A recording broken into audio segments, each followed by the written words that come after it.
राजकीय वर्तुळातून आता एक मोठी बातमी समोर येते। शरद पवारांनी झेड+ सुरक्षा नाकारल्याची माहिती सूत्रांनी दिलेली आहे।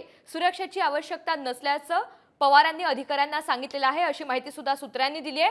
जी सुरक्षा व्यवस्था असेल ती घराच्या बाहेर राहू द्या, गाडी बदलणं आणि गाडीमध्ये 2 सुरक्षा रक्षक असण्याला आता पवारांनी थेट नकार दिलाय। सुरक्षा देण्याचं कुठलंही कारण पवार यांना अधिकाऱ्यांनी सांगितलेलं नाही, अशी माहिती सुद्धा सूत्रांच्या हवाल्यानं प्राप्त होतीये। केंद्र सरकारकडून झेड+ सुरक्षेचा प्रस्ताव हा देण्यात आलेला होता, मात्र आता हा प्रस्ताव शरद पवार यांनी नाकारल्याचं चित्र आपल्याला बघायला मिळतंय। या संदर्भात शरद पवारांच्या निवासस्थानी सुरक्षेसंदर्भात एक बैठक सुद्धा संपन्न झाली आहे।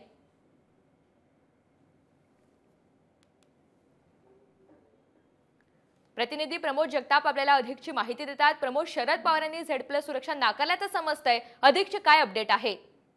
ऋतुजा, आपण जर बघितलं तर ज्यावेळी सकाळी पवारांना भेटायला अधिकारी आले होते, त्या अधिकाऱ्यांसोबत पवारांनी चर्चा केल्यानंतर त्यांनी स्पष्टपणे विचारलं की मला सुरक्षा देण्याचं नेमकं कारण काय आहे, ते कारण तुम्ही मला सांगा। मात्र अधिकाऱ्यांनी ते कारण द्यायला नकार दिलेला आहे। पवारांचं असंच म्हणणं आहे की मला कुठल्याही प्रकारच्या सुरक्षेची गरज नाहीये, माझ्यासोबत सध्या जी सुरक्षा आहे ती सुरक्षाची योग्य आहे, अशा पद्धतीची माहिती त्यांनी अधिकाऱ्यांना दिल्याचं सूत्रांनी सांगितलेलं आहे।